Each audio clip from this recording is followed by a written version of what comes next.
is Anwar of Anwar's Reflections. Today we're here with Tracey Syphax, recipient of the Entrepreneur of the Year Award today at the Chamber of Commerce Gala here. Tracey, thank you for your time. No problem. Thank you, bro, for coming. So, as how does it feel to be the first African American to win the award? Well, it's a great honor, and I am truly humbled by the gesture to be the first African American in the 51-year history of the Princeton Chamber to receive this entrepreneurship of the award. It's not something that I take lightly, but I also think it's a great opportunity to bring Martin Luther King Boulevard and Nassau Street together, whereas that we can both work on the same issues, because when you look at it all, and what same issues that affect Princeton also affect Trenton. Good educational system, economic development and stuff like that. So I think this is a great opportunity for us to forge that alliance with the Princeton Chamber. As you know, I do a lot of work for the African American Chamber of Commerce of the state of New Jersey. So I think, it's a great opportunity to bring both of those things together. And interesting enough, how did you become an entrepreneur? Well, I started my business, 16 years ago. Actually 17 years ago now. I just felt though I always had that entrepreneurship spirit. Of course, growing up in the city of Trenton, getting introduced to the drug game at a very young age. Even though that was in a negative way, it also showed me the business side of business, of supply and demand. And I believe even though that was a negative, I took something that was positive out of that and was able to create not only just one business, but 3 businesses. And those 3 businesses are Capital City Contracting. Capital City Contracting Company, the Fax Group LLC, which is a real estate development company, and From the Block to the Boardroom LLC, which is my autobiography. But we plan to do a lot more with that. Besides just writing a book. We plan on trying to start some program and implement some stuff that's going to teach entrepreneurship skills to ex-offenders. So that's what From the Block to the Boardroom is going to really be all about. The book is just going to be the icing on the cake. And that's a new book that you have out okay. Yeah, that book should be out. Actually, I'm flying out to Atlanta this Sunday. And me and the writer are going to sit down for the next 3 days and finish the book up. The book is basically done. We have the rough draft, it's in print. We just tighten it up on a few loose ends, and we're going to do that next week. And then once we do that, we're going to be ready to go. So the book will be out. We're going to do the release in February during Black History Month, but we will actually probably have the book on the streets in January. And you said part of it, you want to help ex-offenders develop skills or train them to... Yeah. My whole thing, but From the Block to the Boardroom, I really believe that when you look at the ex-offender population, unemployment rate for ex-offender in his first year is 80%, which is atrocious. And we have to realize as a society, if ex-offenders are not working and not finding gainful employment, then what are they doing?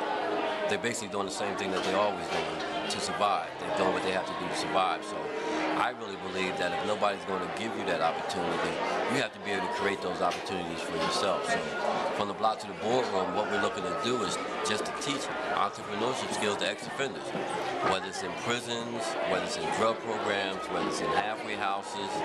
We plan on trying to go wherever they are and try to teach them entrepreneurship skills so that they can be able to provide not only living for themselves, but living for their family. And why is that so important to you, Tracey, to do that? Well, it's important to me as an ex-offender because I see it all the time. I was co-chair of the Mayor's Office of Employment and Training for 3 years under the former Mayor Douglas Palmer. And that program was geared towards helping ex-offenders find employment. And we had graduations every year, and it just did my heart very well every time I see an ex-offender that had gainful employment, that reunited with his kids, that maybe him and his wife or girlfriend had broke up because of incarceration, that they're now back together, he's in his kid's life. And it just does my heart well to see that happen, because I know how hard it is for an ex-offender, being that I come from that same background. Fair enough, fair enough. And as far as your first response when you said bringing Princeton together with Trenton, communities like Trenton, do you mean like in terms of like creating jobs, or in terms of like entrepreneurship? Creating jobs and education. I mean, those are the 2 main keys, education and job opportunities. And with Princeton University being 15 minutes from Trenton, I believe we really need to try to forge that relationship, whereas that's mutually beneficial to both sides. And I think Princeton has something to offer, and I believe Trenton has something to offer. So I really believe on the economic side and on the education side, we can start to try to bridge that gap. And by receiving this award, you hope to bridge that gap. We hope to just start to bridge that gap. Yes, I am also a member of the Princeton Chamber too. So it's just not being here tonight. I plan on attending a lot of their events. I plan on networking at a lot of their events, and to try to see how we can bring that together. Do you find that there's a lack of entrepreneurship in Trenton? Communities like Trenton? Yeah. I grew up out West Trenton in the 70s, and when I grew up out West Trenton, I lived on Stuyvesant and Hoffman Avenue. And when I grew up out West Trenton, mainly all the businesses on Stuyvesant Avenue was owned by African Americans. 4G Supermarket, the record shop, the dry cleaners, Bill Barnett's Clothing, Chubb's Candy Store, Clate's Bar, the liquor store. African Americans owned everything that was on Stuyvesant Avenue. And since then, I believe it's one African American left that owned a business on Stuyvesant. Now everything else is pretty much either closed down or some other ethnic group owns it. So we've lost the gains that we had, and I'm just looking to help bring them back. Do you think Trenton has what it takes to attract entrepreneurs from outside? Or? Well, I don't. Right now, I don't believe Trenton has what it takes to attract outside entrepreneurs. So I believe that's the reason why we can create them within. Right. You know what I mean? We can start this stuff right with the people that we have here. As you know, I've been a part of the MOB program for the past 15 years. So a lot of those kids that I mentored in the MOB program 15 years ago are now a lot older. And those kids are actually now, either in college or either working, and I know some of them that are in college and running their own business. And MOB is the Minding Our Business program at Rider? Yes, the Minding Our Business program started out at Rider University, and that's what I mean about bridging that gap. See, when you got Rider University, Trenton State College, Princeton University, all of these institutions of higher learning are right in the vicinity of Trenton.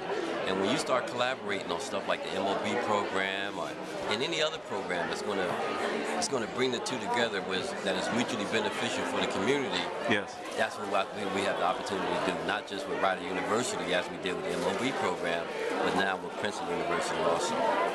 And that's also been a big part of your life legacy, is to give back to the community in terms of minding our business and other things like that, community. Yes.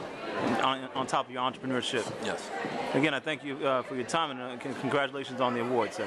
Thank you very much. Thank you for coming out. All right.